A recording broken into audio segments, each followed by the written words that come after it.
ఏమంటున్నారంటే ఇక కాంగ్రెస్ ఖతం అవుతుంది కాబట్టి ఇక నెక్స్ట్ బీఆర్ఎస్ కి అవకాశం. కేసీఆర్ మళ్ళీ రావాలి అని అనుకుంటున్నారట జనం. నిజామాబాద్ లో మీకు కనబడతలేదు? నాకు అవసరం లేదు. కేసీఆర్ మళ్ళీ ముఖ్యమంత్రి కావాలి, సార్ మళ్ళీ రావాలి అని అనుకుంటున్నారు. ముఖ్యమంత్రిగా తెలంగాణకి బీఆర్ఎస్ పార్టీ ప్రభుత్వంలోకి జిందగీలో రాదు. జిందగీలో రాదా? రాదు. 2029 సార్ రాదండి. ఇంపాసిబుల్. రాదు. వాళ్ళకి 60 సీట్లు వచ్చే ప్రసక్తి లేదు. ఇప్పుడు రెండే ఆప్షన్లు ఉన్నాయి. బీఆర్ఎస్ అధికారంలోకి రాలేదంటే మళ్ళీ కాంగ్రెస్ వస్తుందనేనా, లేదంటే నేను బీజేపీ వర్సెస్ కాంగ్రెస్ స్టేట్ అంట ఇది. ఇప్పుడు మీరు అన్నదాని ప్రకారం బీఆర్ఎస్ జిందగీలో రాదు. బీఆర్ఎస్ రివైవ్ కాదండి. కేసీఆర్ రివైవ్ కాడు, బీఆర్ఎస్ రివైవ్ కాదు. ఇప్పుడు నెక్స్ట్ 2029 ఎవరిది? Congress versus BJP. బీజేపీకి చాలా ఈజీ ఇక్కడ నేను చెప్తున్నా కదా, మళ్ళీ చెప్తున్నా, మీరు వ్యూస్ చేసుకోండి, న్యూస్ని వ్యూస్ చేసుకోండి. ఏమన్నా చేస్తాం, ప్రభుత్వంలోకి వస్తాం లీగల్ గా. ఏమన్నా ఏదైనా లీగల్ గా చేసేదాన్ని మళ్ళీ ఏమన్నా అనే పదం ఎందుకు వస్తుంది సార్? మీరు లీగల్ గా వీలైన ఏదైనా అండర్ ద స్కై అన్ని చేస్తాం. ఇప్పుడు లీగల్ ప్రభుత్వంలోకి వస్తాం, మేము అధికారంలోకి వస్తాము లీగల్ గా అంటే ఓకే. ఏమన్నా అని అంటే మళ్ళీ అది ఏదైనా చేస్తాం. అదే రాజ్యాంగం పరిమితిలో ఏదైనా చేస్తాం, ప్రభుత్వంలోకి వస్తాం. 2/3 మెజార్టీతో వస్తాం. మళ్ళీ అదే ఎట్లా వస్తారు? 8 సీట్లే ఉన్నాయి, ఢిల్లీలో 7 ఉండే, వచ్చినాం. కానీ మీ లైన్ అంతా డిఫరెంట్ ఉంది. తెలంగాణ అస్తిత్వము, తెలంగాణ వాదము, ఇవన్నీ అసలు దాన్ని టచ్ కూడా చేయకుండా మీరు ఎట్లా పవర్లోకి వస్తారు? ఎందుకు టచ్ చేయమండి? మీరు ఎవరైనా మాట్లాడితే తెలంగాణ బీజేపీ లేకుండా ఎవరన్నా తెలంగాణ నేషనల్ పార్టీ లేకుండా వచ్చిందండి. బీఆర్ఎస్ కి ఎన్ని సీట్లు ఉండే పార్లమెంట్ లో? పరిస్థితి 2 ఉండే. కాంగ్రెస్ సపోర్ట్ చేసింది, బీజేపీ సపోర్ట్ చేసింది, అయితే వచ్చింది. కేసీఆర్ కొట్లాడి, నేనే అంటున్నా కదా, నేను ఎప్పుడు అంట కేసీఆర్ కొట్లాడిండు. కేసీఆర్ తెలంగాణ వాదాన్ని పెంచి పొలిటికల్ చేసి దాన్ని బలంగా చేసి తెలంగాణ ఆ లైన్ కంటే ఎక్కువగా మీరు యూపీలో, బీహార్లో, ఇంకొక రాష్ట్రంలో, నార్త్ లో వాడే ఈ మీ ఐడియాలజీ వారిని ఎక్కువ ఇక్కడ దాంతోనే మీరు రావాలని ప్రయత్నం చేస్తారు. ఐడియాలజీ హిందుత్వ ఐడియాలజీ లైన్ లోనే మీరు మాట్లాడుతారు. జాతీయతా భావం, హిందుత్వం, నేషన్ ఫస్ట్ మా ఐడియాలజీ తప్ప తెలంగాణలో నేషన్ ఫస్ట్ నినాదం మీ జెన్జీలు, జెన్ ఆల్ఫాలకు కూడా నేషన్ మీద ప్రేమనే ఎక్కువ ఉంది నా సర్వే ప్రకారం.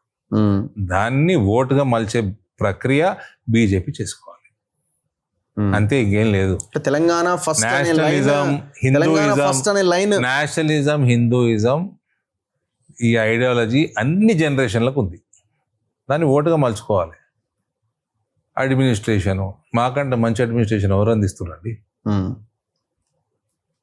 బీజేపీ ఉన్న రాష్ట్రాలలో బీజేపీ ఓడిపోవడం 10%, 90% రిపీట్ అవుతుంది మా గవర్నమెంట్. ఎందుకు అవుతుందండి? అడ్మినిస్ట్రేషన్ బాగుందని అయితే. So me plan of action లో భాగంగా రేపు బీఆర్ఎస్ పక్కన పెట్టండి, బీజేపీ, జనసేన, తెలుగుదేశం ఇక్కడ కలిసి కూటమిగా సేమ్ ఆంధ్రప్రదేశ్ లాగా మళ్ళీ దీనికి ఆన్సర్ నరేంద్ర మోదీ గారు ఇవ్వగలుగుతారు, లేదా నితిన్ నబీన్ గారు ఇవ్వగలుగుతారు. నేను ఇవ్వలేను.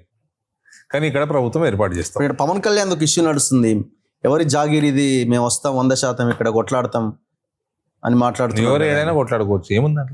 ఎవరు ఇబ్బంది పెట్టలేదు కదా ఎవరిని.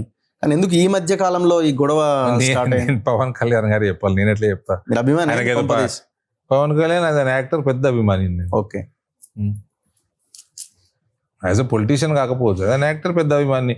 ఆయనకి ఏదో పర్మిషన్ ఇవ్వలేదని విన్నా. ఆయన వార్ ఆఫ్ వర్డ్స్ అయినాయి. అయితే ఇప్పుడు మీరు చంద్రబాబు నాయుడిని మళ్ళీ అక్కడ ఏపీలో తెచ్చినట్టు ఈడ కూడా తెచ్చి మీరు కలిసి పోటీ చేస్తే మీకు ఇబ్బంది అవుతుంది కదా? ఏపీలో చంద్రబాబు నాయుడు మేము తెచ్చినామా? క్వశ్చన్ ఏంది? అన్ని తిక్క క్వశ్చన్లు ఏంది? కూటమే కదా? ఏది కూటమి? చంద్రబాబు నాయుడు మేము తెచ్చినామా? అరే ఆయన ప్రభుత్వంలో మీరు భాగస్వాములు, మేము మైనర్ పార్ట్నర్. ఆడ ఆయన మేము తెచ్చిన ఆంధ్రాలో మేము తెచ్చాం. మీరే మేజర్ సార్, మీరే మేజర్. కేంద్రంలో పవర్ లో ఉన్న మీరే మేజర్. ఆంధ్రప్రదేశ్ అదే అంటే ఆ కూటమి ప్రవోక్ చేసే క్వశ్చన్ ఎవరు? ప్రవోక్ గారు ఎవరు? ప్రవోక్ గారు. ఇప్పుడు అదే కూటమి ఇక్కడ కలిసి పోటీలో ఉంటుందా? అట్లయితే మీకు ఇబ్బంది అవుతుంది.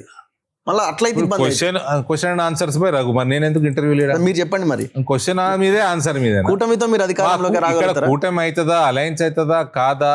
As on today party stand no alliance. పార్టీలో అన్ని లెవెల్స్ లో చెప్పిండ్రు. మొన్న అమిత్ షా కూడా ఒక స్టేట్మెంట్ ఇచ్చినట్టున్నాడు కదా, ఏ రాష్ట్రంలో. మరి ఎందుకు అడుగుతారు మరి? అంటే క్వశ్చన్ మీరే అడుగుతారు, ఆన్సర్ మీరే చెప్తారు. లేదు, జనరల్ గా ఎట్లుంటది అంటే రాజకీయాల్లో పొలిటికల్ లీడర్స్ ది ఆ అవసరానికి అనుగుణంగా వాళ్ళ స్టేట్, అది మీ వ్యూ. ఎలక్షన్లకు ముందే పరిస్థితులు అప్పుడు వేరే ఉండి ఇప్పుడు వేరే వ్యూస్ అని పెట్టుకోరు పేరు. న్యూస్ అని వ్యూస్, ఇదే న్యూస్ మళ్ళీ రేపు చెప్తా నేను. ఎలక్షన్స్ న్యూస్ చెప్పండి, వ్యూస్ చెప్తే 2 ఛానల్ పెట్టుకోండి మీరు, వ్యూస్ అండ్ న్యూస్. సో మీరు పవర్ లోకి వస్తారు, మేము సింగిల్ గా వస్తాం అన్న దాంట్లోనే ఉన్నది, ఏమన్నా చేసి వస్తాం అన్న దాంట్లోనే ఉన్నది. 100% ఏ అలయన్స్ ఏంటి, 100% వస్తాం, రాజకీయం చేస్తాం, వస్తాం. సో మీరు స్టేట్ లో ఉంటారా, సెంట్రల్ మళ్ళీ ఎంపీ అంటే మీ ఆలోచన, మీ టార్గెట్ ఏమున్నదో? బీజేపీ బలం చేసుకుంటూ ఉంటాం.